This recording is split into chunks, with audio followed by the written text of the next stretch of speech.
Ladies and gentlemen, gather round your trusty television sets and tune in to a delightful evening of entertainment. We proudly present William Shakespeare's The Taming of the Shrew, brought to you by Plague Mask Players, televised in living black and white, courtesy of Pegasus Theatre. And now, without further ado, let the show commence. We hope you enjoy The Taming of the Shrew.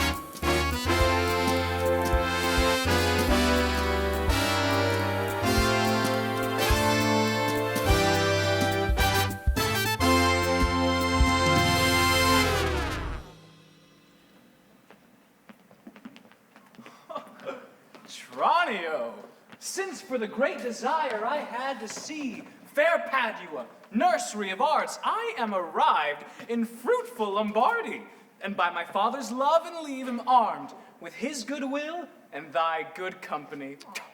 My trusty servant, well approved in all. Here, let us breathe and happily institute a course of learning and ingenious study. But stay a while, what company is this? Master some show to welcome us to town.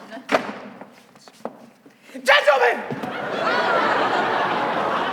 Importune me no further, for how firmly I am resolved you know. That is, not to bestow on my youngest daughter until I have a husband for the elder.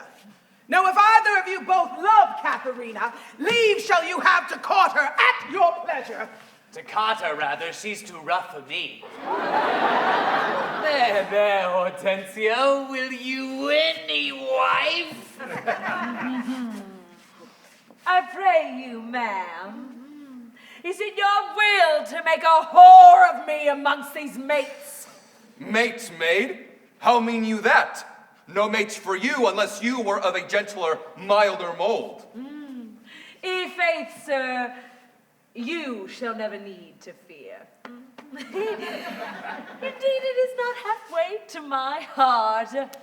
But if it were, doubt not my care should be to comb your noodle with the three-legged stool and paint your face and use you like a fool! From all such devils, good Lord, deliver us! And me too, good lord! Hush, master. Here's some good pastime toward that wench is stark mad or wonderful froward. But in the other silence I do see maid's mild behavior and sobriety. Gentlemen, that I soon make good what I have said. Bianca, get thee in, and let it not displease thee, good Bianca, for I will love thee nevertheless, my girl. A pretty pet, ooh, it is best. Put finger in the eye and she knew why. Sister, content you in my discontent? Ma'am, to your pleasure humbly I subscribe. My books and instruments shall be my company, on them to look and practice by myself. Hark, Tranio, thou mayst hear Minerva speak. Madam Baptista, will you be so strange? Sorry am I that our goodwill affects Bianca's grief. Why will you mew her up, Madam Baptista, for this fiend of hell, and make her bear the penance of her tongue? Gentlemen, content ye. I am resolved. Bianca, get thee in.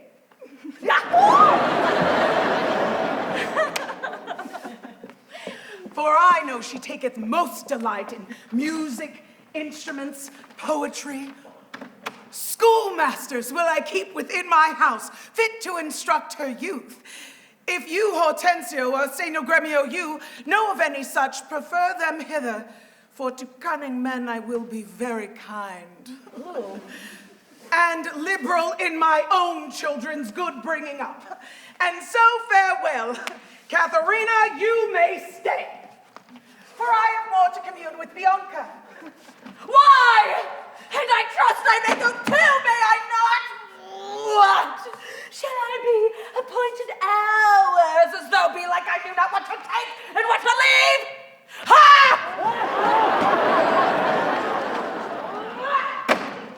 go to the devil's den. His none will hold you. Farewell. But for the love I bear my sweet Bianca, if I can by any means light on a fit man to teach her that wherein she delights, I will wish him to a mother. So will I, Signor Gremio. But a word, I pray. Though the nature of our quarrel yet never brooked parley, know now upon advice it toucheth us both that we may yet again have access to our fair mistress and be happy rivals in Bianca's love. To labor and effect one thing specially. What's that, I pray? Marry, sir, to get a husband for her sister. A husband? A devil! I say a husband. I say a devil. Thinkest thou, Hortensio, though her mother be very rich, any man is so very a fool to be married to hell? Tush, Gremio. Though it pass your patience and mine to endure her loud alarums, why, man, there be good fellows in this world would take her with all faults, and money enough. I cannot tell, but I would gladly take her dowry with this condition, to be whipped at the high cross every morning. Faith, as you say, there is small choice in rotten apples. But come, since this bar-in-law makes us friends, it shall be so far forth friendly maintained all by helping Baptista's eldest daughter to a husband. We set her youngest free for a husband, and then have to it afresh. Sweet Bianca, happy man be his dole. He that runs fastest gets the ring. How say you, Signor Gremio? I am agreed. And would I had given him the best horse in Padua that could, to begin his wooing, that could thoroughly woo her, wed her, bed her, and rid the house of her. I pray, sir, tell me, is it possible that love should of a sudden take such hold? Oh, Tranio, till I found it to be true, I never thought it possible or likely. But see, while idly I stood looking on, I found the effect of love in idleness. And now in plainness do confess to thee, Tranio, I burn, I pine, I perish, Tranio!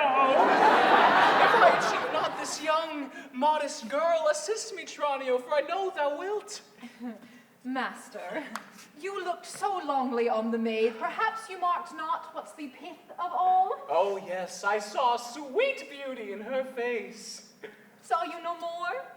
Marked you not how her sister began to scold and raise up such a storm that mortal ears might hardly endure the din? Tranio, I saw her coral lips to move, and with her breath she did perfume the air. Sacred and sweet was all I saw in her. Nay, then, 'tis time to stir him from his trance. I pray, awake, sir. If you love the maid, bend thoughts and wits to achieve her. Thus it stands, her eldest sister is so cursed and shrewd that till the mother rid her hands of her, master, your love must live a maid at home. And therefore has she closely mewed her up, because she will not be annoyed with suitors. Oh, Tranio, what a cruel mother she! But,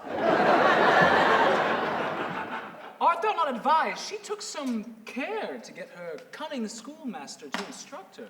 Aye, very am I, sir. And now 'tis plotted. I have it, Tranio! I will be schoolmaster and undertake the teaching of the maid. Not possible. For who shall bear your part and be in Padua here Vincentio's son? Keep house and ply his book, welcome his friends, visit his countrymen, and banquet them. Basta! Content thee, for I have it full. We have not yet been seen in any house, nor can we lie distinguished by our faces for man and master. That it follows thus. Woo! Thou shalt be Master Tranio in my stead. Keep house and port and servants as I should. I will some other be, some poorer man. 'Tis hatched and shall be so, Tranio. At once uncase thee. Take my colored hat and cloak. When Miller comes, she waits on thee. But I will charm her first to keep her tongue. So had you need. Sith it your pleasure is, and I am tied to be obedient, for so your father charged me at our parting. Be serviceable to my son, quoth he. Although I think 'twas in another sense. I I am content to be Lucentio because so well I love Lucentio. Tranio, be so because Lucentio loves, and let me be servant to achieve that maid whose sudden sight hath thralled my wounded eye. Here comes the rogue. Sarah, where have you been? Where have I been? Nay, how now? Where are you? Oh, master, has my fellow Tranio stolen your clothes? Hey, what's the news? Sarah, come hither. 'Tis no time to jest, so therefore frame your manners to the time. Your fellow Tranio here, to save my life, puts my apparel and my countenance on. For in a quarrel since I came ashore, I killed a man! And fear I was descried. Wait you on her, I charge you as becomes, while I make way from hence. To save my life. You understand me? I, sir? Ne'er a whit. And not a jot of Tranio in your mouth. Tranio is changed to Lucentio. Oh, the better for him. Oh, what I was so too. Oh, but Sarah, not for my sake, but your master's. I advise you use your manners discreetly in all kinds of company. When I'm alone, why, then I am Tranio. But in all places else, your master, Lucentio.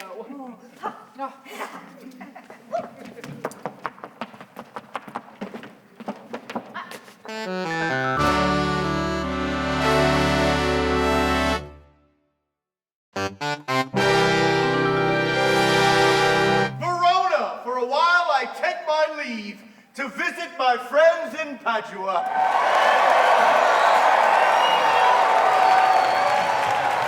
But of all, my most beloved and approved friend, Hortensio, and I know this to be his house. Come, Siragrumia, knock, I say. Knock, sir. Whom should I knock? Is there a man has rebused your worship? Villain, I say knock me here soundly. Knock you here, sir? Why, sir, what am I, sir, that I should knock you here, sir? Villain, I say knock me at this gate, and rap me well, or I'll knock your knave's pate. Ooh, my master is grown quarrelsome. I should knock you first, and I know after who comes by the worst. Will it not be? Faith, Sirrah, and you'll not knock, I'll ring it. I'll try how you can fa so and sing it.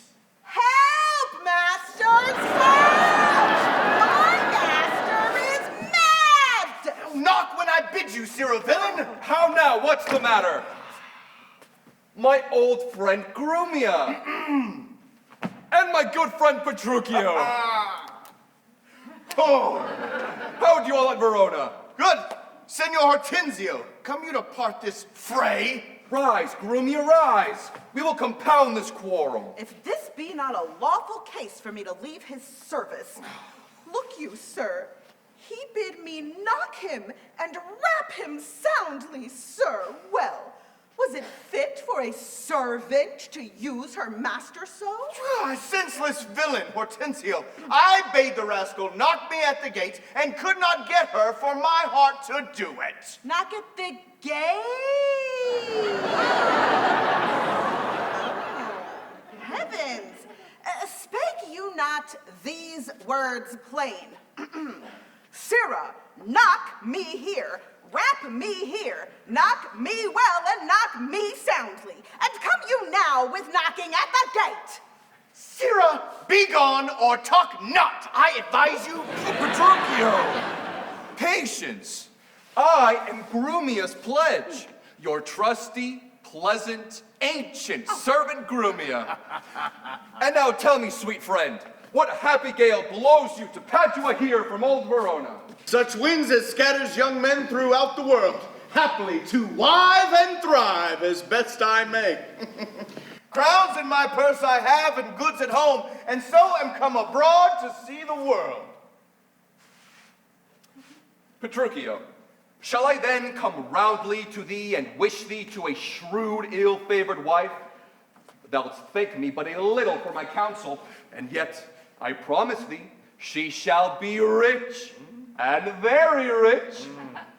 But thou art too much my friend, and I'll not wish thee to her.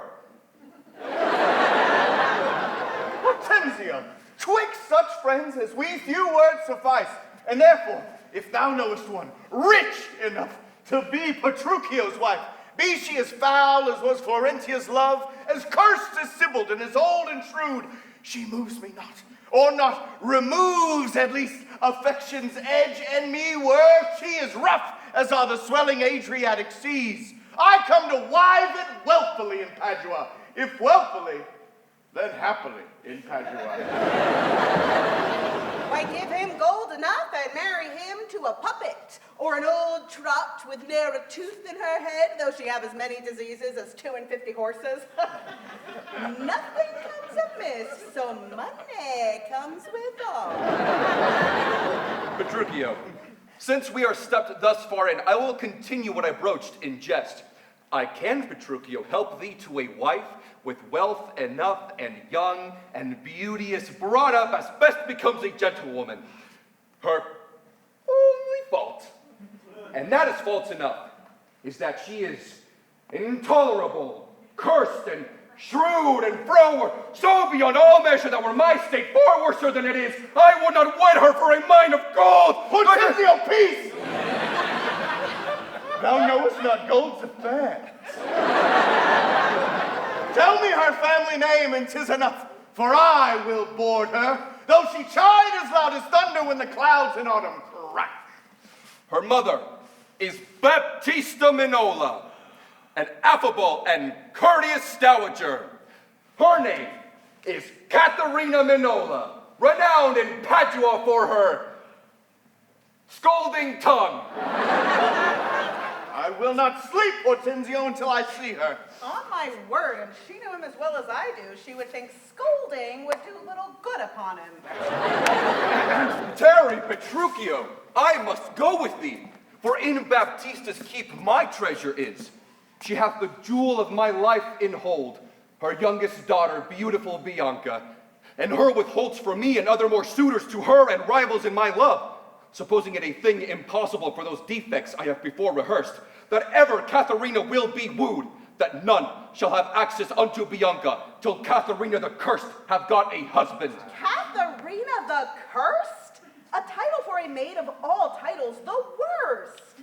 Now shall my friend Petruchio do me grace, and offer me disguised in sober robes to old Baptista as a schoolmaster, well seen in music to instruct Bianca, so by this device I may at least have leave and leisure to make known my love and unsuspected court her by herself. Oh, master, look about you. Who goes there? Peace, Grumia. It is the rival of my love. Petruchio, stand by a while. Oh, very well, I approve the note. Hark you, sir, I'll have them very fairly bound, all books of love, see that at any hand. And see you read no other lectures to her. You understand what you will read to her? Whatever I read to her, I'll plead for you. As for my patron, stand you so assured, as firmly as yourself were still in place. Yea, and perhaps with more successful words than you. Unless you were a scholar, sir. Oh, this learning, what a thing it is. Oh, this woodcock, what an ass it is. Peace, Sirrah! Grumia, Mom! God save you, Signor Grumio! And you are well met, Signor Hortensio. Trow you whither I am going? To Baptista Minola. I promise to inquire carefully after a schoolmaster for the fair Bianca, and by good fortune I have lighted well on this young man, for learning and behavior fit for her turn, well read in poetry and other books, good ones I warrant ye. 'Tis well, and I have met a gentleman hath promised me to help me to another, a fine musician to instruct our mistress, so shall I no whit be behind in duty to fair Bianca, so beloved of me. Beloved of me, and that my deed shall prove. And that his bags shall prove. Grumio, 'tis no time to vent our love. I'll tell you news indifferent, good for either. Here is a gentleman whom by chance I met, will undertake to woo cursed Katharina. Yea, and to marry her if her dowry please. Hortensio, have you told him all her faults? I know she is an irksome, brawling scold. If that be all, masters, I hear no harm. Oh, sir, such a life with such a wife was strange. But if you have a stomach, to it God's name, you shall have me assisting you in all. But will you woo this wild cat? Will I live? Why came I hither but to that intent? Think you a little din can daunt mine ears? Have I not in my time heard lions roar? Have I not heard the sea puffed up with winds rage like an angry boar chafed with sweat? Have I not in pitch of battle heard loud alarms, neighing steeds, and trumpets clang? And do you tell me of a woman's tongue?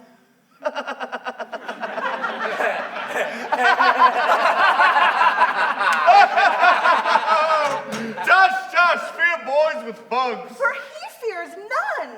Ah, Hortensio, this gentleman is happily arrived. My mind presumes for his own good and ours.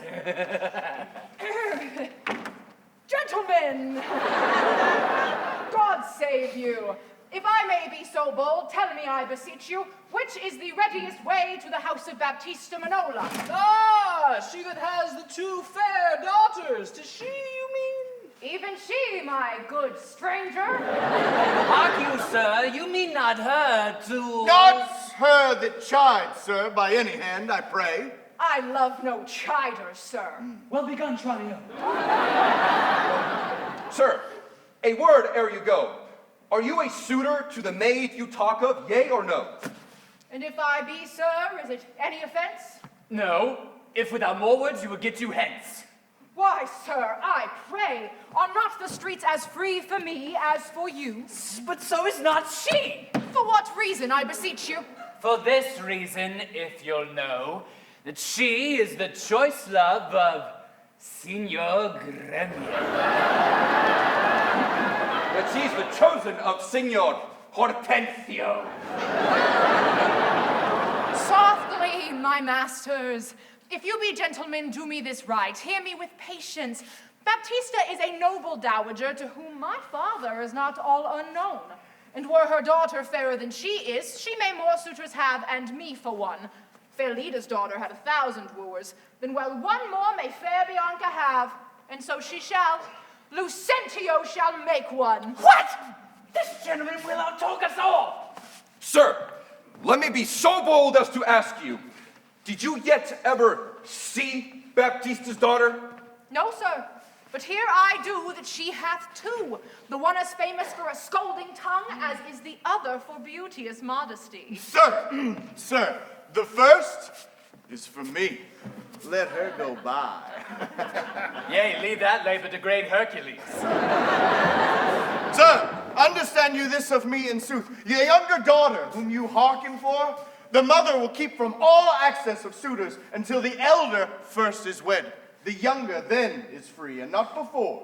Sir, if you break the ice and do this feat, achieve the elder, set the younger free for our access. Whose hap shall be to have her will not so graceless be to be ingrate. Sir, you say well, and well do you conceive. And since you do profess to be a suitor, you must, as we do, gratify this gentleman. Please ye, we may contrive this afternoon and quaff carouses to our mistress's health. And do as adversaries do in law, strive mightily, but eat and drink as friends. Oh,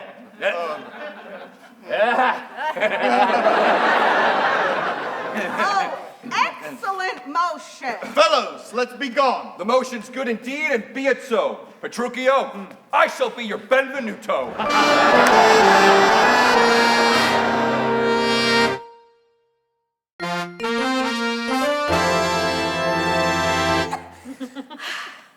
Good sister, wrong me not, nor wrong yourself, to make a bondmaid and a serf of me. Untie my hands. I'll pull them off myself. Or what you will command me will I do, so well I know my duty to my elders. Of all thy suitors, here I charge thee, tell whom thou lovest best. See thou dissemble not. Believe me, sister, of all the men alive, I never yet beheld that special face which I could fancy more than any other. Minion, thou liest! Is it not Hortensio? If you affect him, sister, here, I swear, I'll plead for you myself, but you shall have him. Ooh, then be like you fancy riches more. You shall have Gremio to tribute. Is it for him you do envy me so? Nay, you jest, and thus I well perceive you have but jested with me all this while. I prithee, sister Kate, untie my hands. If that be jest, then all the rest, what's up? Why, how now, dame? Whence grows this insolence? Oh, stand aside, Bianca, poor girl. She weeps! Go and ply thy needle. You meddle not with her.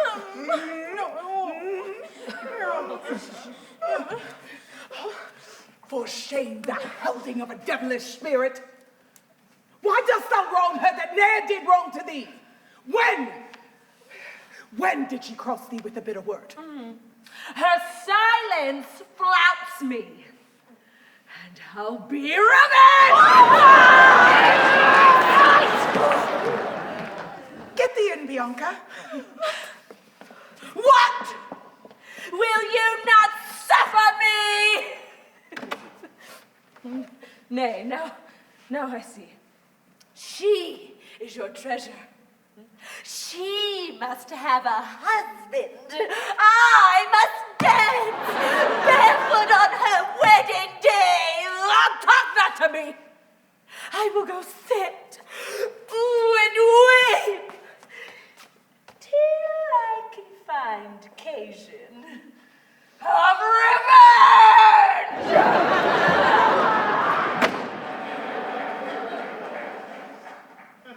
Was ever a mother thus so grieved as I? But who comes here? Good morrow, neighbor Baptista. Good morrow, neighbor Gremio. God save you, gentlemen. Ah, and you, good dame, pray, have you not a daughter called Katharina, fair and virtuous? I have a daughter, sir, called Katharina. I'm a gentleman of Verona, ma'am, that hearing of her beauty and her wit, her affability and bashful modesty, her wondrous qualities and mild behavior, am moved to make myself a forward guest within your house to have mine eye witness that report which I so oft have heard. And for an entrance to my entertainment, I present you with a man of mine, cunning in music and the mathematics, to instruct her fully in those sciences whereof I know she is not ignorant. Except of him, or else you do me wrong. His name is Licio, born in Mantua. You are welcome, sir, and he for your good sake. But for my daughter Katharina, this I know. She is not for your turn, the more my grief. Oh, well, I see you mean not to part with her, or else you like not my company. Mistake me not, I speak but as I find. Whence are you? What may I call your name? Petruchio is my name, son of Antonio, a man well known throughout all Italy. Oh, I know him well. You are welcome, sir, for his sake. Saving your tale, Petruchio, I pray, let us that are poor petitioners speak to. Neighbor, This is a gift very grateful, I am sure of it, to express the like kindness myself that have been more kindly beholding to you than any. Freely give unto you this young scholar, as cunning in Greek, Latin, and other languages as the other is in music and mathematics. His name is Cambio. Pray, accept his service. 1,000 thanks, Signor Gremio, and welcome, good Cambio. But, gentle sir, methinks you walk like a stranger. May I be so bold as to know the cause of your coming? Pardon me, ma'am, the boldness is mine own, that being a stranger in this city here, do make myself a suitor to your daughter, unto Bianca, fair and virtuous. This liberty is all that I request, that I have welcome amongst the rest that woo, and toward the education of your daughters, I here bestow this simple instrument and this small packet of Greek and Latin books. If you accept them, then their worth is great. Lucentio is your name, of whence, I pray? Of Pisa, ma'am, Santo Vincentio. A mighty man of Pisa, by report. I know him well. You are welcome, sir. Take you the lute and you the set of books. You go to see your pupils presently, to my daughters, and tell them both ye are their tutors. Bid them use you well. Madam Baptista, my business asketh haste, and every day I cannot come to woo. Then tell me, if I get your daughter's love, what dowry shall I have with her to wife? After my death, 1/2 of my lands, and in possession, 20,000 crowns. Let specialties be therefore drawn between us, that covenants may be kept on either hand. Aye, when the special thing that is obtained, that is her love, for that is all in all. Oh, why, that is nothing, for I tell you, mother, I'm as peremptory as she is proud-minded, and when two raging fires meet together, they do consume the thing that feeds their fury. Though little fire grows great with little wind, yet extreme fire blows out fire and all. So I to her, and so she yields to me, for I am rough and woo not like a babe.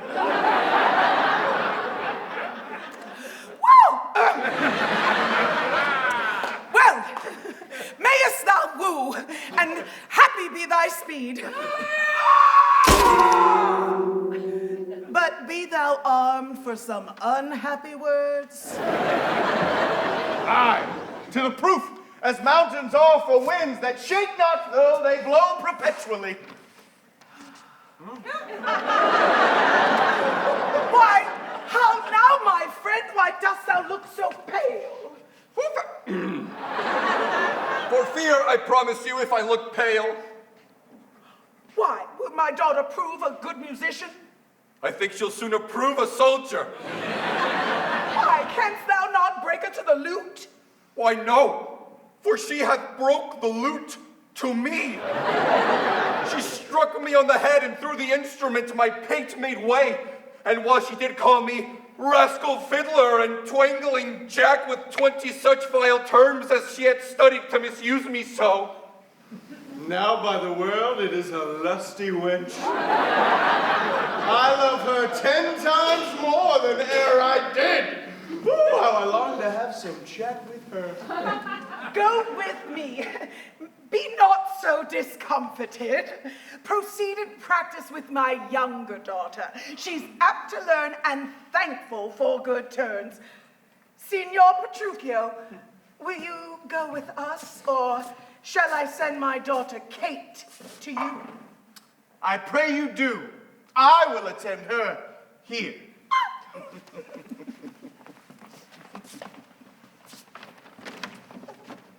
And woo her with some spirit when she comes. Say that she rail. Well, then I'll tell her plain she sings as sweetly as the nightingale. Say that she frown. Well, then I'll tell her she looks as clear as morning roses, newly washed with dew. If she do bid me back, I'll bid her thanks as though she asked me to stay by her a week. But here she comes. And now, Petruchio. Speak. Good morrow, Kate. For that's your name, I hear. Well, have you heard? But something hard of hearing. They call me Katharina that you talk of me. You lie, in faith, for you are called plain Kate. And bonny Kate.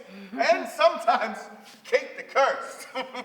But Kate, the prettiest Kate in Christendom. Kate of Kate Hall, my super dainty Kate. Hearing thy mildness praised in every town, thy virtues spoke of and thy beauty sounded, myself am moved to woo thee for my wife. Moved in good time. Let him that moved you hither remove you hence. I knew you at the first. You were immovable. Why? What's immovable? A joined stool. Thou hast hit it. Come, sit on me.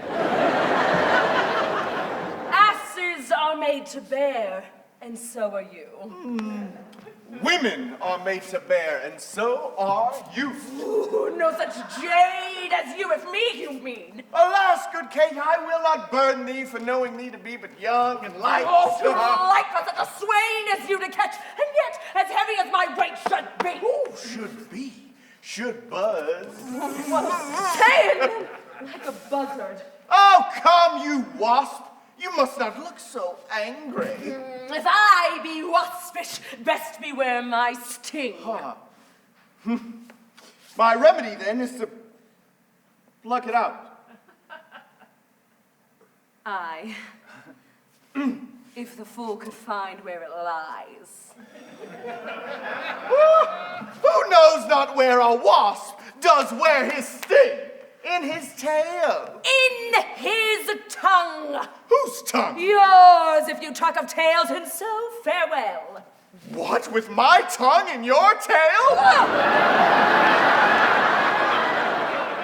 Nay! Come again, good Kate. I am a gentleman. Now I try. I swear I'll cuff you if you strike again. If you strike me, you are no gentleman. Nay, good Kate, you must not look so sour. 'Tis my fashion when I see a crab. Why, here is no crab, and therefore look not sour. Oh, there is. There is. Well, show it me. Had I a glass, I would. What? Do you mean my face? Oh, well aimed of such a young one. Oh, now, by St. George, I'm too young for you. Yet you are withered. 'Tis with cares. Ah, I care not. They come, good Kate, in suit. You skate not so. I'll chafe you if I tarry. Let me go! No, not a whit. No! For I find you passing gentle. 'Twas told to me that you were rough and coy and sullen, and yet I find report a very liar. For thou art pleasant, gamesome, passing courteous, but slow in speech, yet sweet as springtime flowers. Thou canst not frown, thou canst not look askance, nor bite the lip as angry wenches will, nor hast thou pleasure to be cross in talk. But with mildness entertainst thy wooers, with the gentle conference, soft and affable. Why does the world report that Kate doth live? Oh, let me see thee walk again. Thou dost not halt. Go, fool, and whom thou keep'st command. Did ever Diane become so a grove as Kate, this chamber with her princely gates? Be thou Diane, and let her be Kate. Where did thou study all this goodly speech? It is extempore from my mother wit. A witty mother, huh? Witless as her son. Am I not wise? Yes! Keep you warm. Marry, so I mean, sweet Katharina, in thy bed. Therefore, setting all this chat aside, thus in plain terms, your mother hath consented that you shall be my wife. Your dowry agreed on, and will you, nill you, I will marry you. Now, Kate, I am a husband for your term.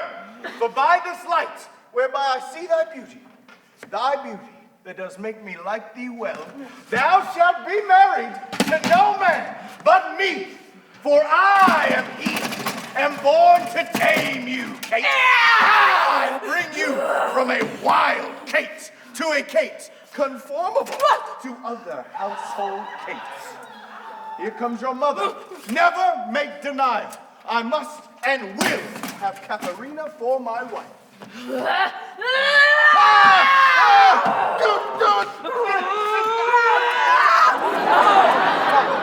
Signor Petruchio, how speed you with my daughter? Have it well, men. Have it well. 'Twere impossible I should speed amiss. Why, how now, daughter Katharina? In your dumps. Call you me daughter. Now I promise you have showed a tender motherly regard to wish me wed to one half lunatic. Mother, 'tis thus. Yourself and all the world that have talked of her have talked amiss of her. For she is not froward, but modest as the dove. She is not hot, but temperate as the morn. And to conclude, we have agreed on so well together that upon Sunday is the wedding day. I'll see thee hanged on Sunday first. Hark, Petruchio, she says she'll see thee hanged first. Is this your speeding? Nay then, good night, our part. Patience, gentlemen. I choose her for myself. If she and I be pleased, why, what's that to you? 'Tis bargain twixt us twain. Being alone, that she should be cursed in company. I tell you, 'tis incredible to believe how much she loves me. Kindest Kate. She hung about my neck, and kiss on kiss she vied so fast, protesting oath on oath that within a week she won me to her love. Give me thy hand, Katharina. I will unto Venice to buy apparel against the wedding day. Provide the feast, mother, and give the guests. I know not what to say. But give me your hands. Huh? God speed you joy, Petruchio. 'Tis a match! Amen, say we will be witnesses. Mother and wife and gentlemen adieu. I will unto Venice. Sunday comes apace. We will have rings and things and fine array. And kiss me, Kate. We will be married a Sunday.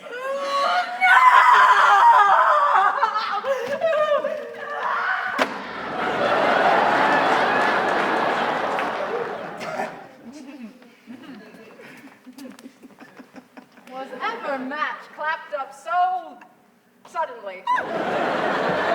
But now, Baptista, to your younger daughter. Now is the day we long have looked for.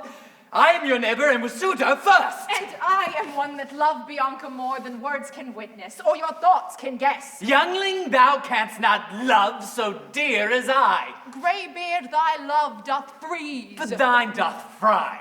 Skipper, stand back. 'Tis age that nourisheth. But youth in ladies' eyes that flourisheth. Content you, gentlemen. 'Tis deeds must win the prize, and he of both that can assure my daughter the greatest dower shall have my Bianca's love.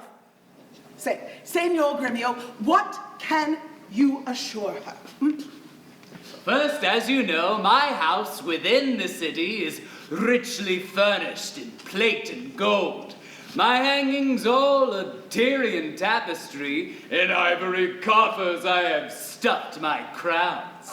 Myself am struck in years, I must confess, and if I die tomorrow, this is hers. If whilst I live, she will only be mine. That only came well in. Ma'am, list to me. I am my father's heir and only son. If I may have your daughter to my wife, I'll leave her houses 3 or 4 as good, within rich Pisa walls as anyone old Signor Gremio has in Padua. Besides, 2,000 ducats by the year of fruitful land, all which shall be her jointure. What? Have I pinched you, Signor Gremio? No, I have offered all, I have no more. She can have no more than all I have. Why, then the maid is mine from all the world by your firm promise. Gremio is outvied. I must confess, your offer is the best. And let your father give her this assurance. She is your own. Else, pardon me, if you should die before him, where's her dower? That's but a cavil. He is old, I young. And may not young men die as well as old? Gentlemen, I am resolved. On Sunday next, my daughter Katharina is to be married. Now, on the Sunday following, shall Bianca be bride to you, if you this assurance. If not, Signor Gremio. And so I take my leave. And thank you both. Adieu, good neighbor. Now I fear thee not. Sirrah, young gamester, thy father were a fool to give thee all, and in his waning age set foot under thy table. Tut, atoy! An old Italian fox is not so kind, my boy. Vengeance on your crafty withered hide!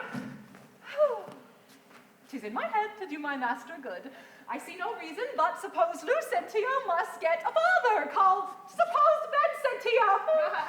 And that's a wonder. Fathers commonly do get their children, but in this case of wooing a child shall get a sire. Oh, if I fail not of my cunning.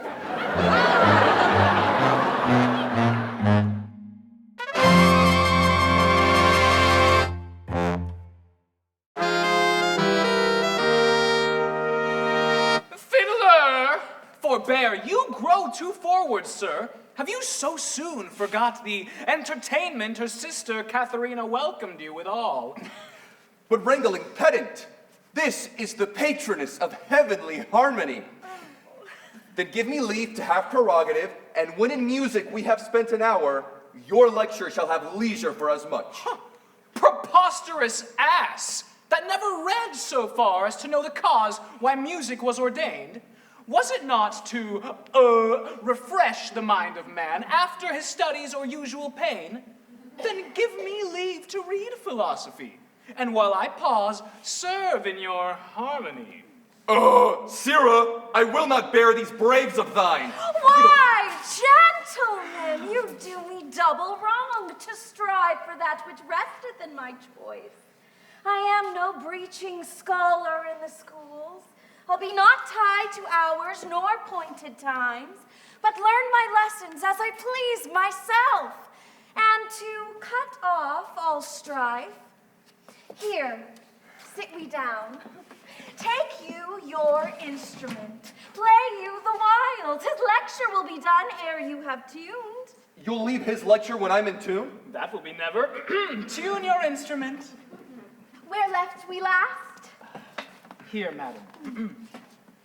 Hic ibat si moi, hic est si geatelus, hic steterat priami regia celsa senis. Construe then. Igibat, as I told you before.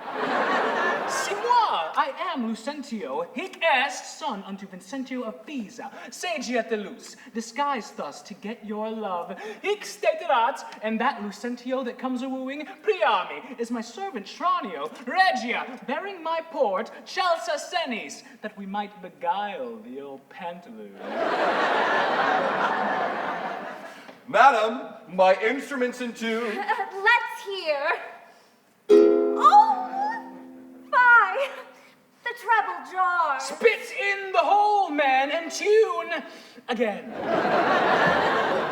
Now let me see if I can construe it. Ikibat, si moi, I know you not. Ik es sagea I trust you not. Ik statrat piami, take heed, he hear us not. Regia, presume not. Celsa senis, despair not. Madam, 'tis now in tune. All but the bass. The bass is right. 'Tis the bass knave that jars. How fiery and forward our pedant is. Now for my life, the knave doth court my love. Pedescule, I'll watch you better yet. In time I may believe, yet I mistrust. Mistrust it not. But let it rest. Now, Licio, to you. Good masters, take it not unkindly, pray, that I have been pleasant thus to you both. You may go walk and give me leave a while my lessons make no music in 3 parts. Are you so formal, sir? Well, I must wait, and watch withal, for but I be deceived, our fine musician groweth amorous. Madam, before you touch the instrument, to learn the order of my fingering, I must begin with rudiments of art, to teach you gamut in a briefer sort, more pleasant, pithy, and effectual than hath been taught by any of my trade. And here it is in writing, fairly drawn. Why, I am past my gamut long ago. Yet read the gamut of Hortensio. Gamut. Do, I am the ground of all the chord, ray, to plead Hortensio's passion. Bianca, take him for thy lord. Love and love with all affection. Soul, left two notes have I. Show pity or I die. Tut, call you this gamut? Tut, I like it not. Old fashions please me best. I'm not so nice to change true rules for old inventions. Daughter, I kindly pray you leave your books and help to dress your sister's chamber up. As you know, upon us is the wedding day. Farewell, sweet masters. Both. I must be gone. Faith, mistress, then I have no cause to stay. But I have cause to pry into this pedant. Methinks he looks as though he were in love.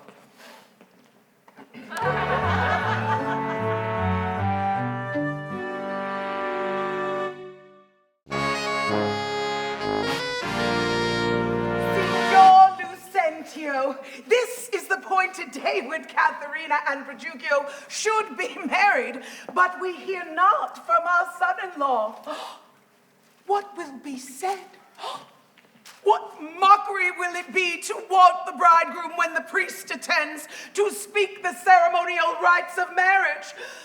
What says Lucentio to this shame of ours? No shame but mine. I must forsooth be forced to give my hand opposed against my heart to a mad brain, roots be full of spleen, who wooed in haste and means to wed at leisure. I told you I was a frantic fool who woo 1,000, point the day of marriage, make feasts, invite friends, and proclaim the banns, yet never meets to wed where he hath wooed. Now must the world point at poor Katharina and say, lo, there is mad Petruchio's wife. If it would please him, come and marry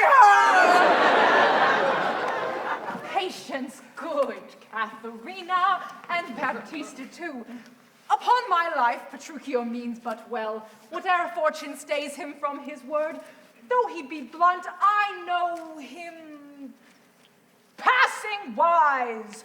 Though he be merry, yet withal he's honest. Katharina had never seen him, though.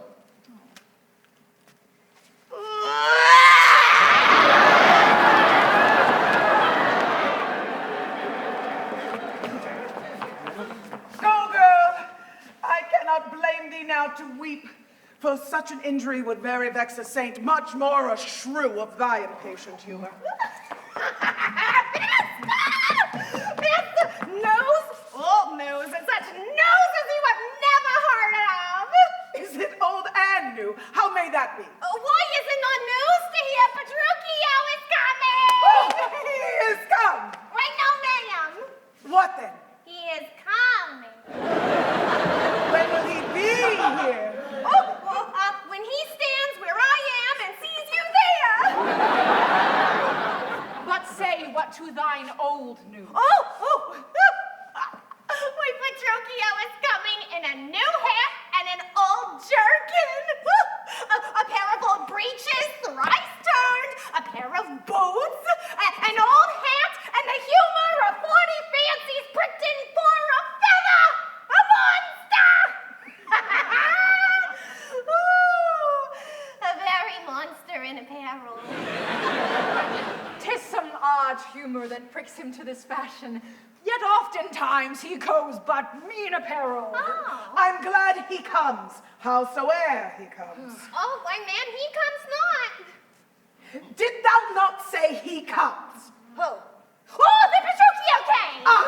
That Petruchio came. No, I say his horse comes with him on his back. Why, that's all one. Oh, a horse and a man is more than one. Where be these gallants? Who's at home? You are welcome, sir.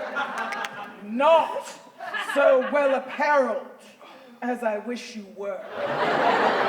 But where is Kate? Where is my lovely bride? How does my mother? Gentles, methinks you frown. Wherefore gaze you this goodly company? Sir, you know that this is your wedding day.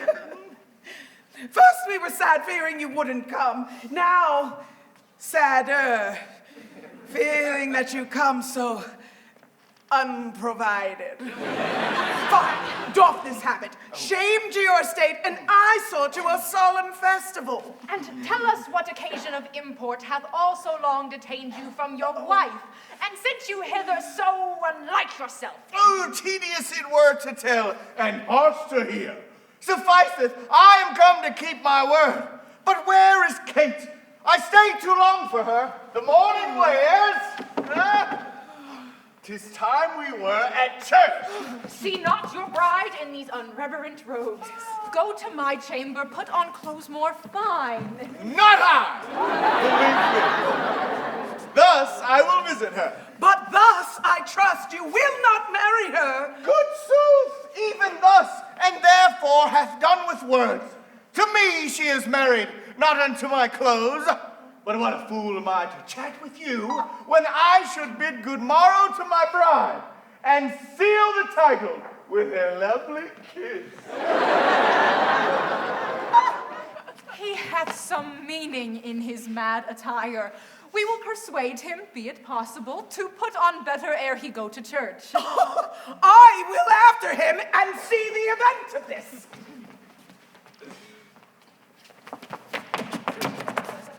As I before imparted to your worship, I am to get a man, whate'er he be, it skills not much, will fit him to our turn. And he shall be Vincentio of Pisa, and make assurance here in Padua of greater sums than I have promised. So shall you quietly enjoy your hope, and marry sweet Bianca with consent. No, were it not that my fellow schoolmaster doth watch Bianca's steps so narrowly, 'twere good, methinks, to steal our marriage, which, once performed, let all the world say no. I'll keep mine own, despite of all the world. Oh, will overreach the grey-beard window, the narrow-prying mother Baptista, the quaint musician amorous Licio, all for my master's sake, Lucentio. Signor Grimio, came you from the church? As willingly as ever I came from school. And is the bride and bridegroom coming home? A bridegroom, say you?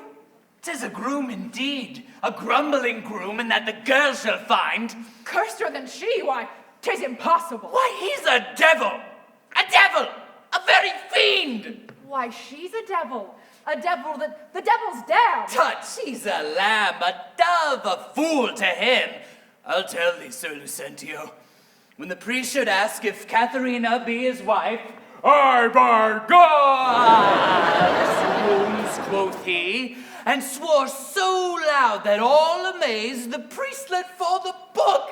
And as he stooped again to take it up, the mad-brained bridegroom took him such a and down the priest and book and priest. What said the wench when he rose again? Trembled and shook, for why he stamped and swore as if the vicar meant to cozen him. But after many ceremonies done, he calls for wine. "A health," quoth he, as if he had been aboard carousing to his mates, and threw the sops all in the sexton's face. This done, he took the bride about the neck and kissed her lips with such a clamorous smack that at the parting all the church did echo. And I, seeing this, came thence for very shame, and after me I know the rout is coming. Such a mad marriage never was before. Gentlemen and friends, I thank you for your pains. I know you think to dine with me today and have prepared great store of wedding cheer, but so it is. My haste doth call me hence, and here I mean to take my leave. Is it possible you will away tonight? I must away today, before night come. Make it no wonder, if you knew my business, you would entreat me rather go than stay. But so it is, I must go. And farewell to you all. Let us entreat you stay till after dinner. It cannot be. Let me entreat you. It may not be. Let me entreat you. I'm content. Are you content to stay? I am content you shall entreat me stay, but yet not stay. Entreat me how you can. Now, if you love me, stay. Groom me up, my horse. Aye, sir, they be ready. The oats have eaten the horses. Nay! Do what thou canst. I will not go today. No, nor tomorrow. Not till I please myself. The path is open, sir. There lies your way. But me, I'll not be gone till I please myself. 'Tis like your brew, the jolly, surly groom. Oh, Kate, content thee. Pray thee, be not angry. Oh, I will be angry. What hast thou to do? Mother, be quiet. He shall stay my leisure. Gentlemen, forward to the bridal dinner. I see a woman may be made a fool if she had not a spirit to resist. They shall go forward, Kate. Obey the bride.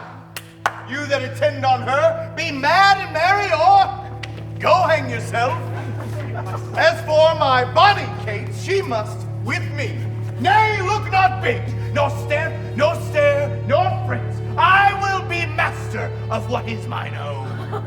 She is my goods, my chattels, my horse, my hogs, my axe, my ass, my anything. And here she stands. Touch her whoever dare. I'll bring mine action to the proudest he that stops my way in Padua.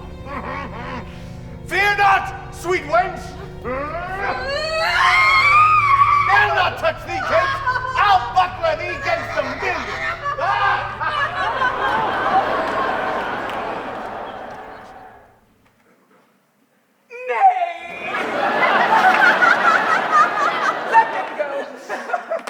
not quickly. I should die for laughing. Of all mad matches, never was the like. Mistress, what's your opinion of your sister? That being mad herself, she's madly mated. I warrant him, Petruchio is cated. Friends, neighbors, though bride and bridegroom won't fall to supply a place at the table, let Lucentio take the bridegroom's place, and Bianca shall take her sister's room. Shall sweet Bianca practice how to bride it? She shall, Lucentio. Come, gentlemen, let's go.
Was ever man so weary? I am sent before to make a fire, and they are coming after to warm them. Now my very lips might freeze to my teeth ere I am come by a fire to thaw me. How, Cora! Who is it that calls so coldly? A piece of ice, a fire, good Cora. Is my master and his wife coming through yet? Oh, aye, Cora, aye, and therefore fire, fire. Is she so hot as Shrew as she's reported? Oh, she was, good Cora, before this frost. But thou knowest, winter tames man, woman, and beast, for it has tamed my old master and my new mistress and myself, fellow Cora. And therefore, fire, do thy duty, for my master and mistress are almost frozen to death. Well, there's fire ready. Therefore, good Grumia, news! Is supper ready, the house trimmed, cobwebs swept, the carpets laid, and everything in order? All ready. Therefore, I pray thee, news. First, no, my horse is tired. Oh, my master and mistress fallen out. How? Out of their saddles into the dirt. Thereby hangs a tale. Well, let's have it, good Grumia. Well, lend thine ear. We came down a foul hill, my master riding behind my mistress. Both of one horse. What's that to thee? Why, a horse. Well, tell thou the tale. Oh, but hadst thou not crossed me, Thou shouldst have heard how her horse fell and she under her horse. Thou shouldst have heard in how miry a place, how she was bemoiled, how he left her with the horse upon her, how she waded through the dirt to pluck him off me, how he beat me because her horse stumbled, how he swore, how she prayed, how I cried, how the horses ran away, and many things of worthy memory, which now shall die in oblivion, and thou return unexperienced to thy grave. Well, by this reckoning, he is more shrew than she. Oh, yeah. Where be these knaves? What, no one at door to hold my stirrups or take my horse? Here, sir. Oh, here, sir. Here, sir. You logger-headed and unpolished knave. What, no regard, no attendance, no duty? Where is the foolish knave I sent before? Here, sir, as foolish as I was before. You, peasant swain, you malt horse and drudge. Go, rascals, go, and fetch my supper in. Rah!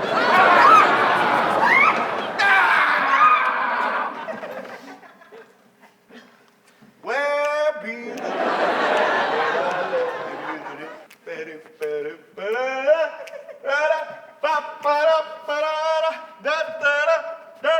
Oh, come, Kate, sit and welcome.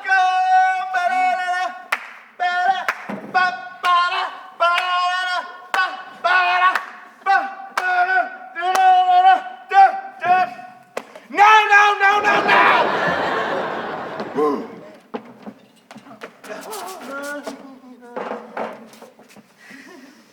Why, when, I say?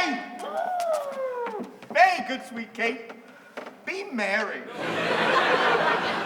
Off with my boots, you rogues, you peasant swain. Was the friar aboard his brig as he forth walked on his way? And out, you rogue! You plucked my foot awry. Take that! And mend the plucking off the other. Kate, be merry. Shall I have some water? What ho? Oh, where are my slippers?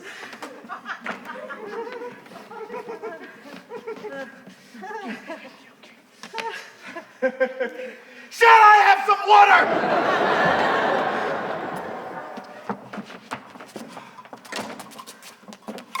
Come and wash. You horse and villain, will you let it fall?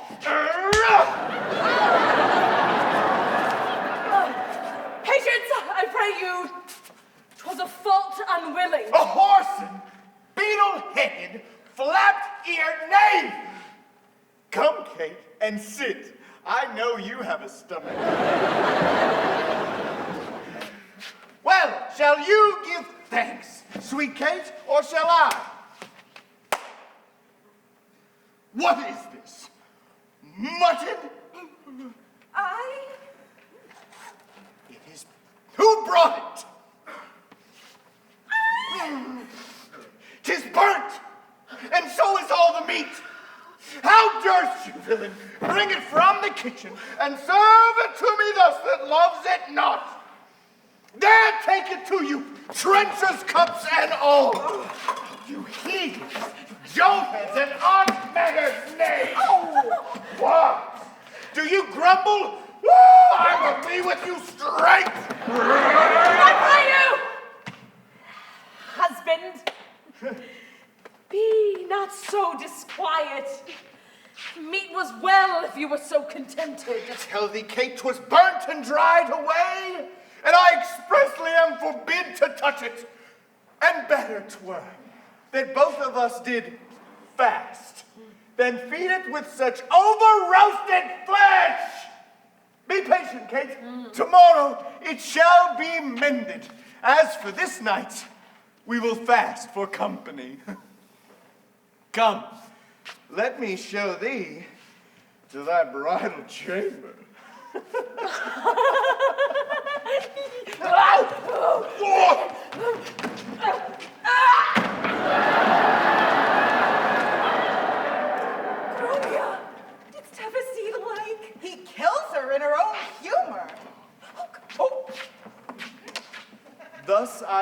politically begun my reign. And 'tis my hope to end successfully. She ate no meat today, nor none shall eat. Last night she slept not, and tonight she shall not. As with the dish, some undeserved fault I'll find with the making of the bed. And here I'll fling the pillow, and there the sheets. Aye, and amid this hurling, I'll intend that all is done in reverent care of her. And if she chance do not, I'll rail and brawl, and with this clamor keep her still awake. This is the way to kill a wife. With kindness. And thus I'll curb her mad and headstrong humor. He that knows better how to tame a shrew, let him speak. Huh? Eh? Huh? 'Tis charity to show.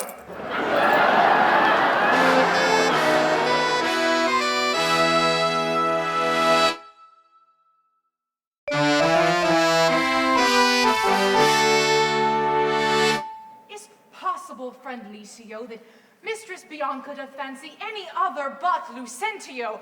I tell you, sir, she bears me fair in hand. Sir, to satisfy you in what I have said, stand by and mark the manner of his teaching. Now, mistress, profit you in what you read? What, master, read you? First resolve me that. I read that I profess the art to love. And may you prove, sir, master of your art. While you, sweet dear, prove mistress of my heart. Ugh! Quick procedures, Mary! Now tell me, I pray, you durst swear at your mistress Bianca loved none in the world so well as Lucentio.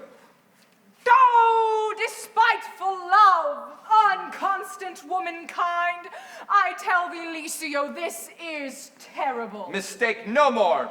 I am not Licio, nor a musician as I seem to be, but one that scorned to live in this disguise. No, sir, that I am called Hortensio. Signor Hortensio. I have often heard of your entire affection to Bianca, and since mine eyes are witness of her likeness, I will with you, if you be so contented, forswear Bianca and her love forever. See how they kiss and court? Signor Lucentio, here is my hand, and here I firmly vow never to woo her no more, but do forswear her as one unworthy all the former favors that I have fondly flattered her withal. And here I take the unfeigned oath never to marry with her, though she would entreat. Fie on her, see how beastly she doth court him. Would all the world but he had quite forsworn. For me, that I may surely keep mine oath, I will be married to a wealthy widow ere 3 days pass, which hath as long loved me as I have loved this proud, disdainful haggard. And so, farewell, Signor Lucentio. Kindness in women, not their beauteous looks, shall win my love. And so, I take my leave, in resolution as I swore before.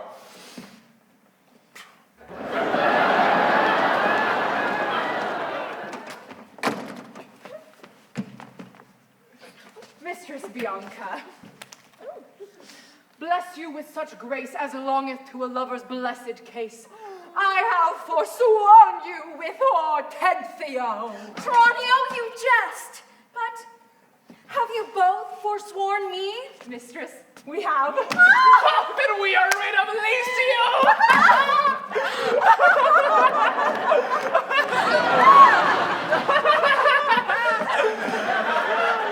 In faith, he'll have a lusty widow now that shall be wooed and wedded in a day. Oh, God, give him joy.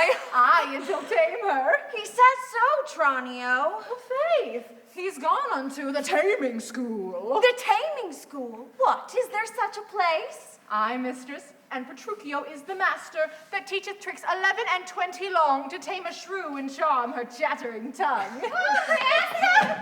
Master, I have watched so long that I am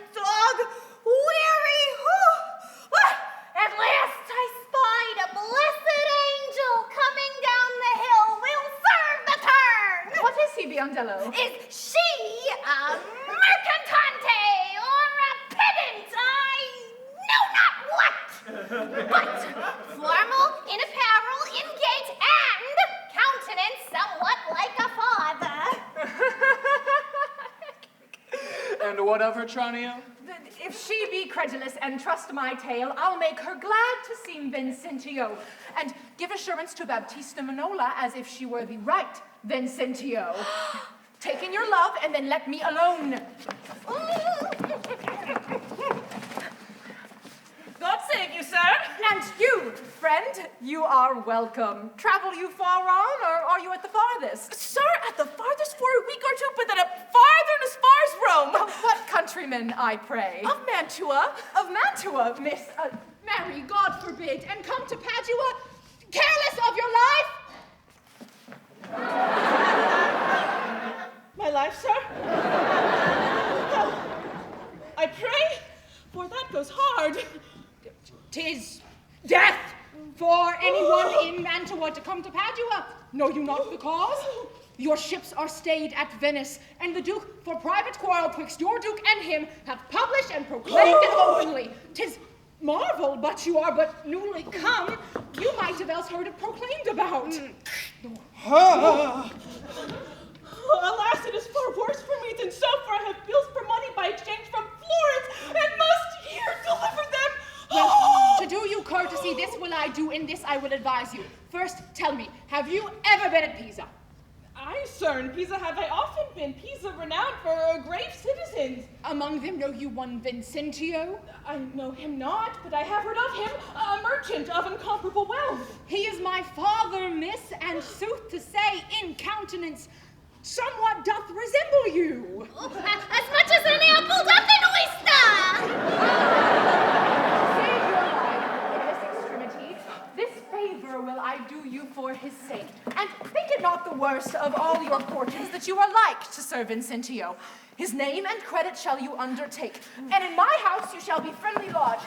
Look that you upon you as you should. If this be courtesy, miss, accept of it. Oh, sir, I do, and will repute you ever the patron of my life and liberty. Then go with me to make the matter good. Oh, this, by the way, I let you understand. My father is here looked for every day to pass assurance of a dower in marriage twixt me and one Baptista's daughter here. In all these circumstances, I'll instruct you. Go with me to clothe you as becomes you.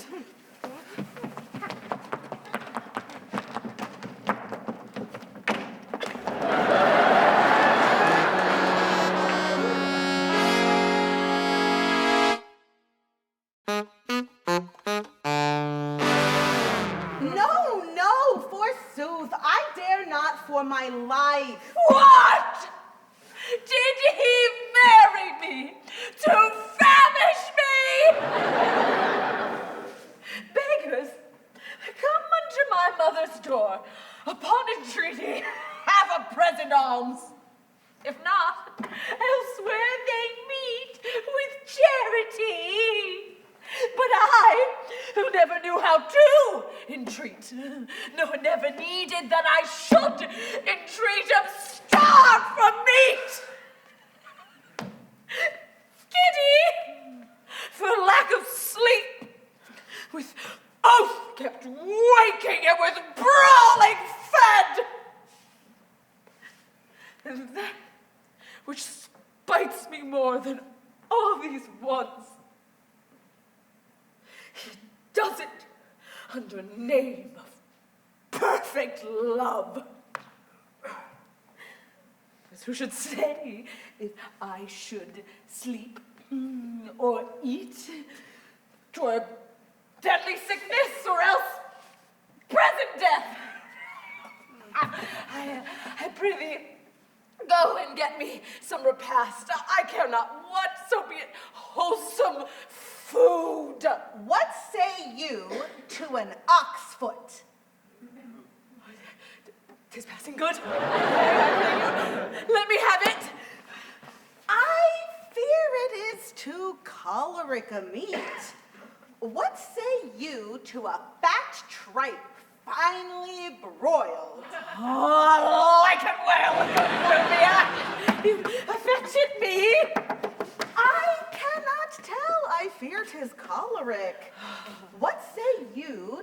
a piece of beef and mustard. Oh, a dish I do love to feed upon. But the mustard is too hot a little.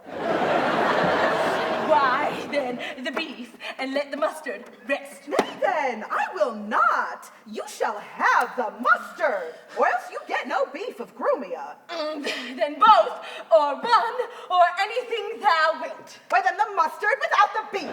Go! Get thee gone, thy false deluding knave!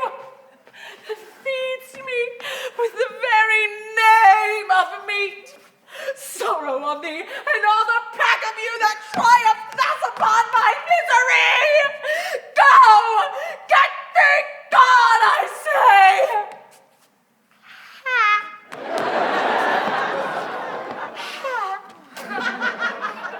How fares my cave? Oh! What, sweeting?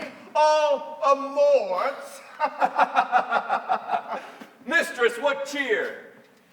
Faith, as cold can be. Well, pluck up thy spirits, love. Look cheerfully upon me. Seest thou how diligent I am to dress thy dish myself and bring it thee? I am sure, sweet Kate, such kindness merits thanks. What? Not a word? What? Nay, then thou lovest it not? And all my pains are sorted to no proof. Take away the dish. I pray you, let it stand. The poorest service is repaid with thanks, and so shall mine before you touch the dish. I thank thee, sir. Senor Petruchio, fie, you are to blame. Come, Mistress Kate, I'll bear you company. Eat it up all, Hortensio, if thou lovest me. Much good, do it unto thy gentle heart. Kate, eat not yet. We must unto your mother's house to revel it as bravely as the best, with silken coats and caps and golden rings, with ruffs and cuffs and farthingales and things. What? Hast thou dined? The tailor stays at thy leisure to deck thy body with her ruffling treasure. Come, tailor, let us see these ornaments. Lay forth the gown. What's the news with you, ma'am? Here is the cap your worship did bespeak. Why, this was molded on a porringer. A velvet dish. Fie, 'tis lewd and filthy. 'Tis a cockle or a walnut shell, a knack, a toy, a trick, a baby's cap. Away with it, come. Let me have a bigger. I'll have no bigger. This doth fit the time, and gentlewomen wear such caps as these. Well, when you are gentle, you shall have one too, and not before. And that will not be in haste. Now, sir, I trust I may have leave to speak, and speak I will. I am no child, no babe. Your betters have endured me say my mind, and if you cannot best, you stop your ears. My tongue will tell the angers of my heart, or else my heart concealing it will break. And rather than it shall, I will be free even to the uttermost as I please in words. Thou sayest true. Oh, it is a paltry cap, a custard coffin, a bauble, a silken pie. I love thee well, and that thou likest it not. Love me, or love me not, I like the cap, and it I will have, or I will have none. Thy gown. Come, tailor, let us see it. Oh, mercy, God. What masking stuff is here? What in the devil's name, tailor, callest thou this? I see she's like to have neither cap nor gown. You bid me make it orderly and well, according to the fashion and the time, no? I did, but if you remember it, I did not bid you mar it to the time. Away with it, hence, make your best of it. I never saw a better fashioned gown. More quaint, more pleasing, nor more commendable. Belike you mean to make a puppet of me. Why, aye, 'tis true, she means to make a puppet of thee. She says your worship means to make a puppet of her. Oh, monstrous arrogance! Thou liest, thou thread, thou thimble! What braved in mine own house with a skein of thread? Away, thou rag, thou quantity, thou remnant! I tell thee, that thou hast marred her gown. Your worship is deceived. The gown is made just as your servant gave direction. Grumia gave order how it should be done. I gave her no order. I gave her the stuff. But how did you desire it should be made? Marry, ma'am, with needle and thread. Marry, ma'am, in brief, the gown is not for me. You are in the right, sir. 'Tis for my mistress. Hortensio, say thou wilt see the tailor paid. Go away with it hence and talk no more. Tailor, I'll pay thee for thy gown tomorrow. Take no unkindness of his hasty words. Now, well, come, Kate. We must unto your mothers, even in these honest and mean habiliments. Our purses shall be proud, our garments poor, for 'tis the mind that makes the body rich. And therefore, frolic, we will hence forthwith to feast and sport at your mother's. Let's see, I think 'tis now some 7 o'clock, and well we may come by dinner time. I dare assure you, sir, 'tis almost 2, and will be supper time ere you come there. It will be 7 ere I go to horse. Look, what I speak, or do, or think to do, you are still crossing it. We'll let it alone. I will not go today. Or ere I do, it shall be what o'clock I say it is. Why, so this gallant will command the sun.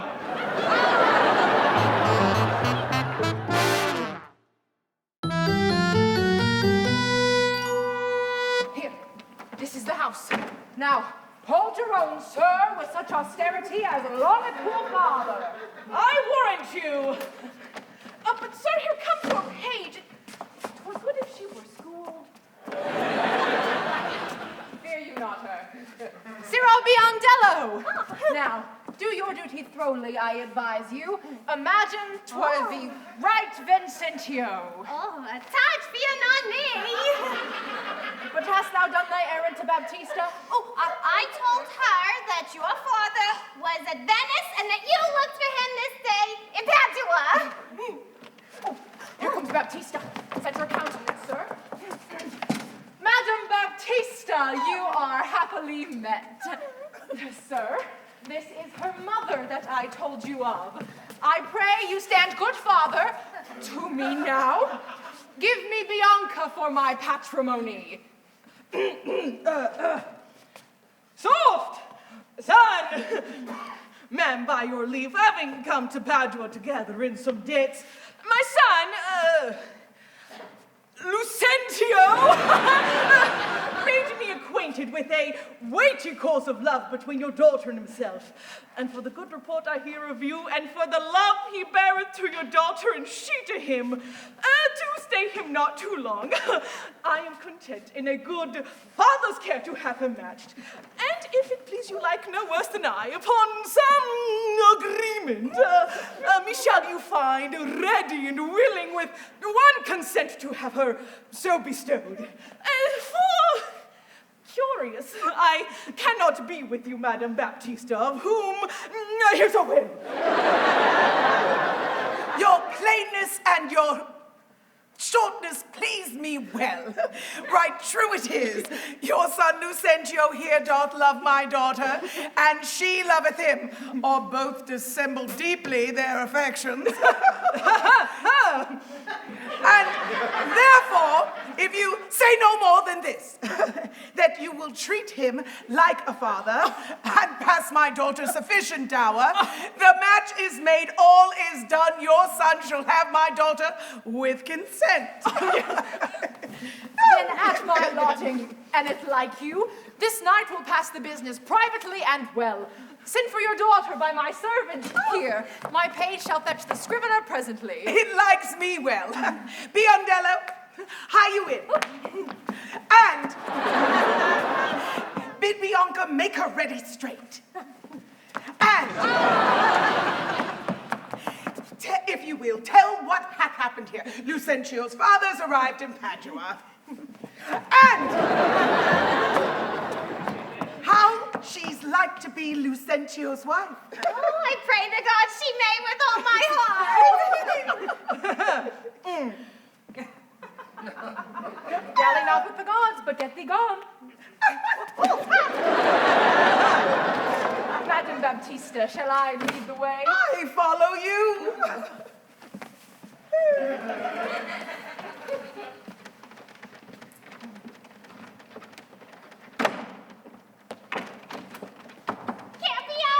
What sayest thou, Biondello? Baptista is safe talking with the deceiving father of a deceitful son. Ooh, and what of her? Her daughter is to be brought by you to the supper. And then?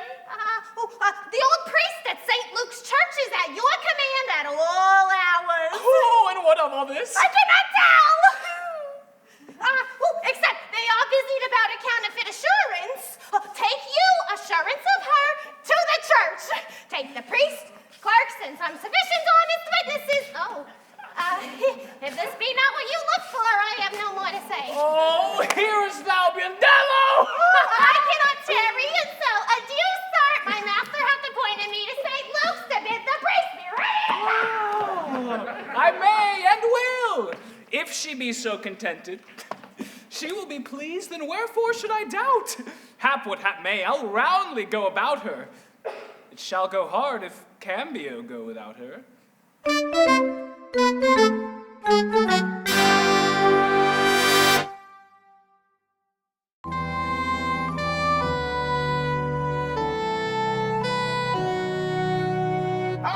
Come on, in God's name, once more to your mothers. Good Lord, how bright and goodly shines the moon. The moon. The sun. It is not moonlight now. I say it is the moon that shines so bright. I know it is the sun that shines so bright. Now, by my mother's son, and that's myself, it shall be moon or star or what I list, or ere I journey to your mother's. Come, go along, we shall all go back again. Evermore crossed and crossed, nothing but crossed. Say as he says, or we shall never go. Forward! I pray, since we have come so far, and be it moon or sun, or if you please, to call it a rush, candle, henceforth I vow it shall be so for me. I say it is the moon that shines so bright. I know it is the moon. Nay, then thou liest, it is the blessed sun! That God be blessed, it is the blessed sun! But sun it is not when you say it is not, and the moon changes even as your mind, when you will have it named even that it is! Oh! And so it shall be so for Katharina. Petruchio, go thy ways, the field is won. Come, go forward, forward. Thus the game should run. Helmet soft. What company is coming here? Good morrow, gentle mistress. Whither away? Tell me, Kate, and tell me truly too, hast thou beheld a fresher, gentle woman? Such war of red and white within those cheeks. What stars do spangle heaven with such beauty as those two eyes become that heavenly face? Embrace her for her beauty's sake. 'Twill make the men mad to make a woman of him. Young, budding virgin. Fair and fresh and sweet. Oh, whither away? Oh, where is thy abode? Happy the parents of so fair a child. Happier the man whom favorable stars allot thee for his lovely bedfellow. No, no, Kate! I hope thou art not mad, for that is a man. Old, wrinkled, faded, withered, and not a mistress, as you say he is. Pardon, old father, for my mad eyes that are so blinded by the sun that everything I look on seemeth green. Now I see thou art a reverend father. Pardon, I pray thee, for my mad mistaking. Do, good old grandsire, and withal make known which way thou travellest. If along with us, we shall be joyful of thy company. Fair sir, and you, my merry mistress, that with your strange encounter much amazeth me. My name is called Vincentio, my dwelling Pisa, and bound I am to Padua, there to visit a son of mine, which long I have not seen. What is his name? Lucentio, gentle Oh, happily we meet, the happier for thy son. Now by law, as well as reverend age, I may entitle thee to be my loving father, the sister to my wife, this gentlewoman. Thy son by this hath married. Oh, wonder not, nor be grieved. She is of good esteem, her dowry wealthy, and of worthy birth. Beside, so qualified as may beseem the spouse of any noble gentleman. Let me embrace old Vincentio. And wonder we to see thy honest son, who will of thy arrival be full joyous. But is it true, or else is it your pleasure, like pleasant travelers, to break a jest upon the company you overtake? I do assure thee, father, so it is. Come, go along and see the truth thereof, though our first merriment hath made thee wary.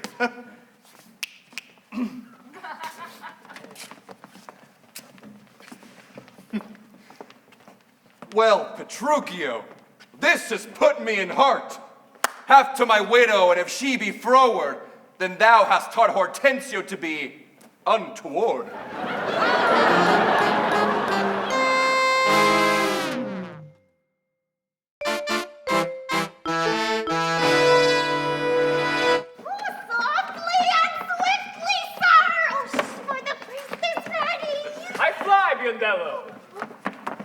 But they may chance to need thee at home, therefore leave us. Nay, faith, I'll see the church while you're back and then come back to my master's as soon as I can.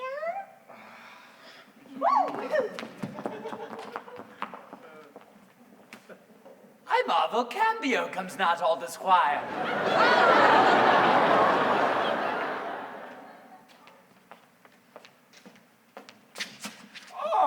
There's the door. This is Lucentio's house.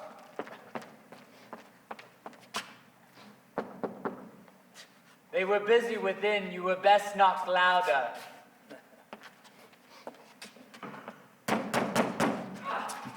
What's he that knocks as he would beat down the gate? Is Signor Lucentio within, sir? He's within, sir, but not to be spoken withal. What if a man bring him £100 or two to make merry withal? Keep your £100 to yourself. He shall need none so long as I live. I pray you, tell Signor Lucentio that his father is come from Pisa and is here at the door to speak with him. Thou liest! His father has come from Padua and here, looking out at the window! Art thou his father? Aye, sir, so his mother says, if I may believe her. Why, how now, gentlemen? Why, this is flat knavery. To take upon you another man's name? Lay hands on the villain! I believe he means to cousin somebody in this city under my countenance! Oh, I have seen them with the church together. God grant them good shipping. But who is here? Oh, my old master Vincentio. Oh, now we are undone and brought to nothing. Come hither, you rogue! What, have you forgot me? Forgot you? No, sir, I could not forget you, for I never saw you before in all my life. Oh, notorious villain, did thou never see thy master's father, Vincentio?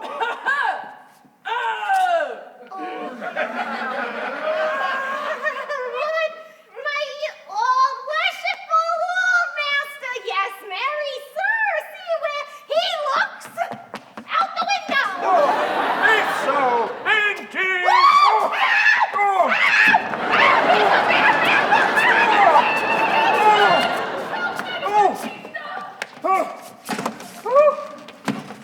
Sir, what are you?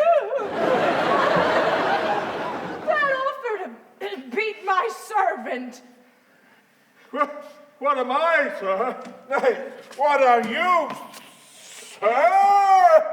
Oh, immortal gods! Oh, a fine villain in such fine garments! I am undone. While I play the good husband at home, my son and my servant spend all at the university. How now? What's the matter? What? Is this man lunatic? Sir, you seem a sober, ancient gentleman by your habit, but your words show you a madman. What turns it you if I wear pearl and gold? I thank my good father I am able to maintain it. Your father? Oh, villain, he's a sailmaker in Bergamo. You mistake, sir. You mistake. Pray, what do you think is his name? His name? As if I knew not her name. I have brought her up since she was 3 years old, and her name is Tranio. Away! Away, mad ass! His name is Lucentio, and he is mine only son, and heir to the lands of me, Signor Vincentio! Lucentio? Oh, she has murdered her master. Lay a hold on her. I charge you in the Duke's name. Oh, my son, my son. Oh, tell me, thou villain, where is my son, Lucentio? Call forth an officer, carry this mad knave to the jail. Oh, carry me to the jail. Stay, gentlemen, he shall not go to prison. Talk not, Signor Gremio. I say he shall go to prison. Take heed, Madam Baptista, lest you be coney-catched in this business. I dare swear this is the right Vincentio. Oh, swear it, thou darest. Nay, I dare not swear it. Then thou wert best say that I am not Lucentio. Yea, I know thee to be Sir Lucentio. Away with the dotard. Take him to the jail. No, monstrous villain. We are spoiled wolf, and yonder he is. Deny him, forswear him, or else we are all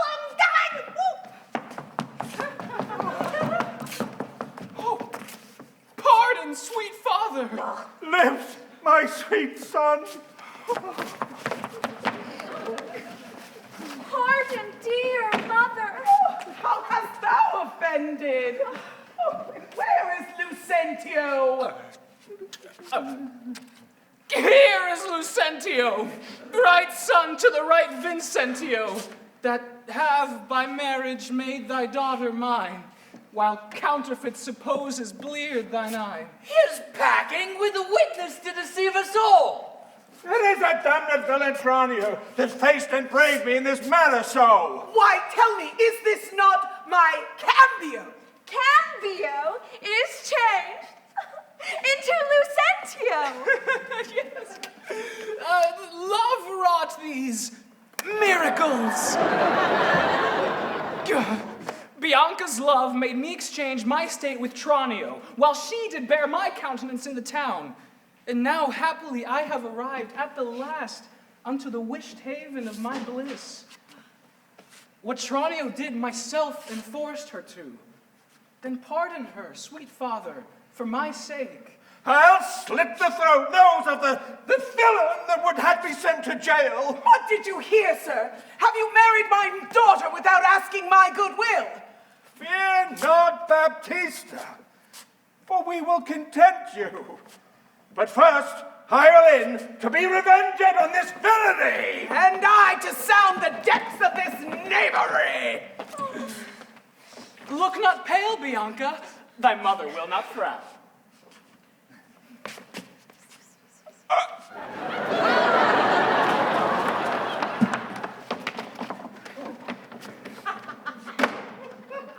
Well, my cake is dough. But I'll in among the rest, out of hope of all, with my share of the feast.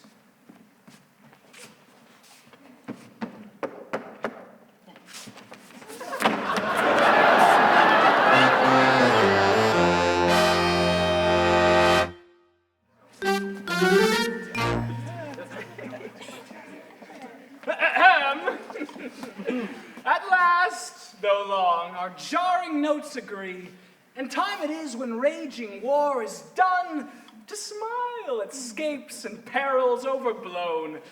My fair Bianca, bid my family welcome, while I with the self-same kindness welcome thine. Brother Petruchio, sister Katharina, and thou, Hortensio, with thy loving widow. Feast with the best, and welcome one and all, for now we sit to chat as well as eat. Nothing but sit and eat and eat. Padua affords this kindness, son Petruchio. Padua affords nothing but what is kind. For both our sakes, I would that word were true. Now by the world, Hortensio fears his widow. But never trust me if I be afeard. Oh, you are sensible, and yet you miss my sense. I mean, Hortensio is afeard of you. He that is giddy thinks the world turns round. Ooh, roundly replied. Mistress, how mean you that? Thus I conceive by him. Conceives by me. Oh, how likes Hortensio that? My widow says, thus she conceives her tale. Very well mended. Kiss him for that, good widow.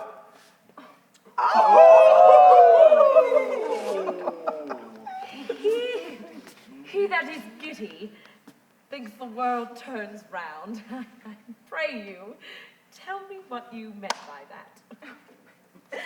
Your husband, being troubled with a shrew, measures my husband's sorrow by his woe. And now you know my meaning. A very mean meaning. Right, I mean you. And I am mean indeed, respecting you. Oh, yeah, to her, Kate. To her, widow. Ooh, 100 marks my Kate does put her down. That's my office. Yeah, spoken like an officer to thee, lad. What thinks Gremio of these quick-witted folks? Believe me, madam, they bud together well. Head and butt, and a hasty-witted body would say, or head and butt, or head and horn.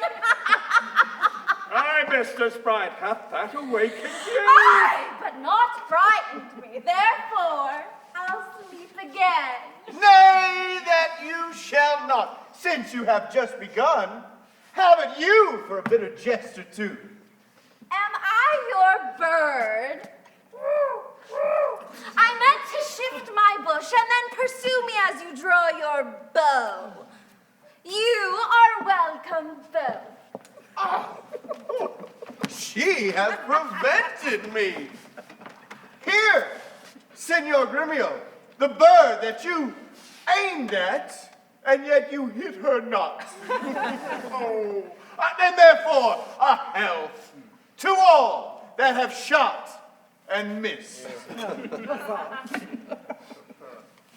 'Tis well, sir, that you did hunt for yourself.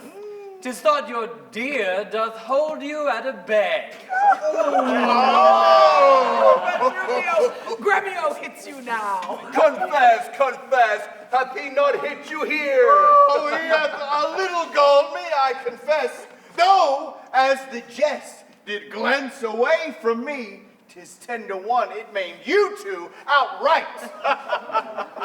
Now, in all sadness, son Petruchio, I think thou hast the veriest shrew of all. I say no.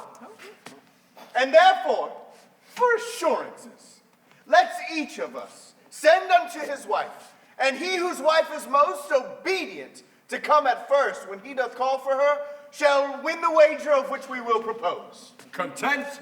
What is the wager? 20 crowns. Oh, 20 crowns?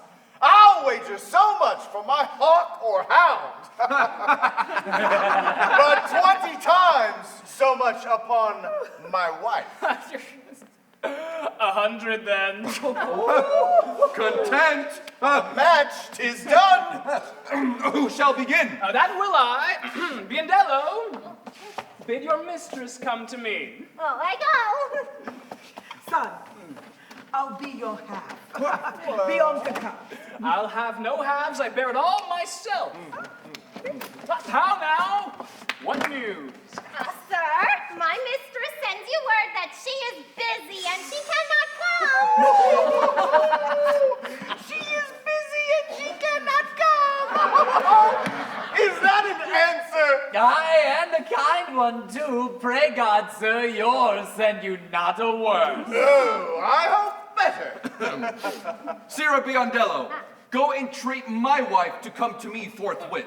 Oh, entreat her. Well, nay, then she must needs come. I'm afraid, sir, do what you can, yours will not be entreated. Now where is my wife? She says you have some goodly just in hand. She will not come. If you come to her. Oh, worse and worse. Vile, intolerable, and not to be endured.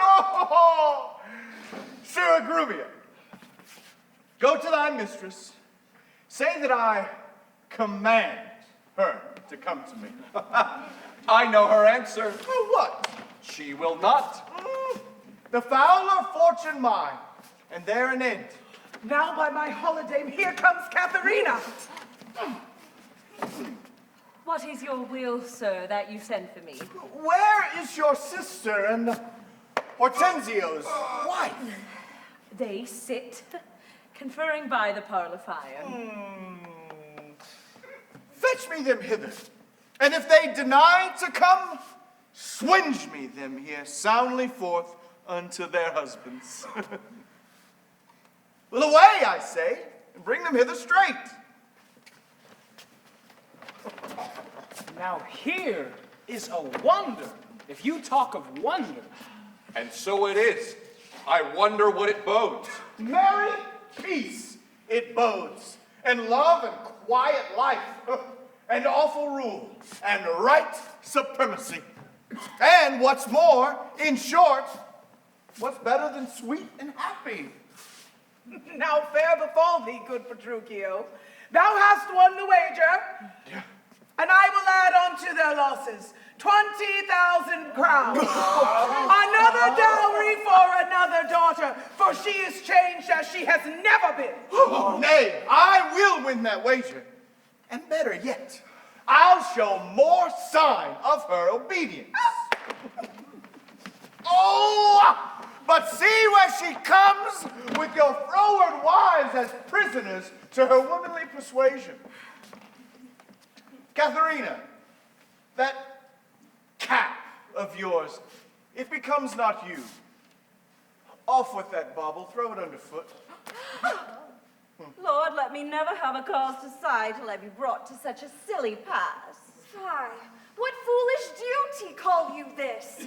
I would your duty were as foolish too. The wisdom of your duty, fair Bianca, hath cost me 100 crowns since supper time. The more fool you for laying on my duty.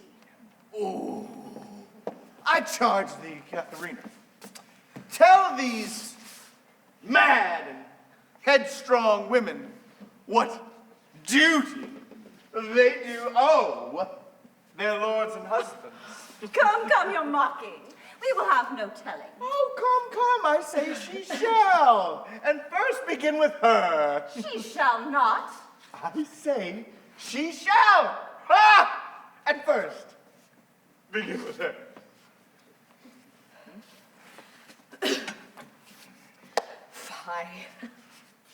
Fie!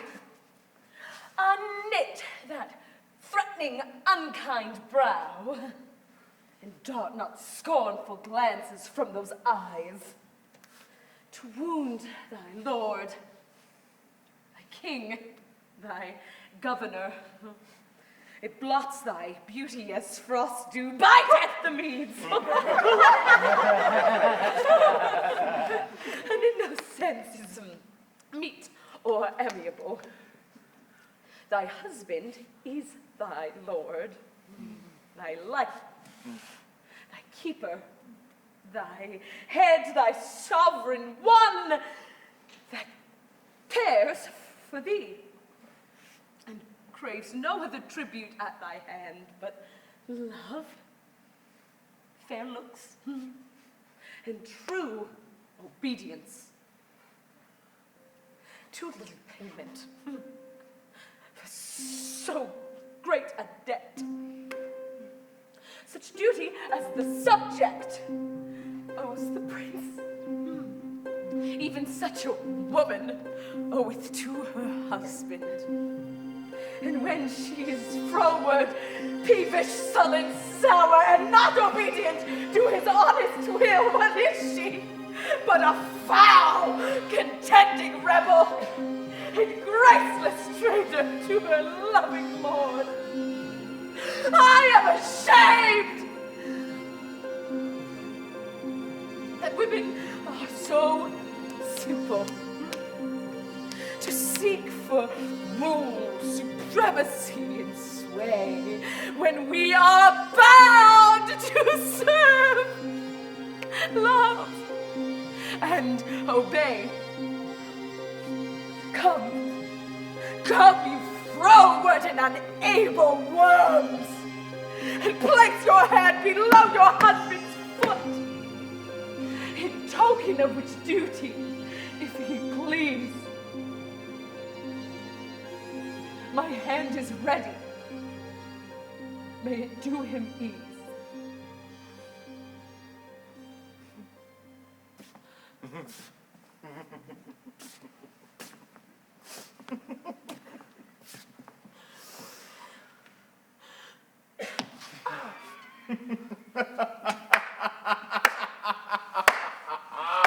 Why, there's a wench. Come on and kiss me, Kate.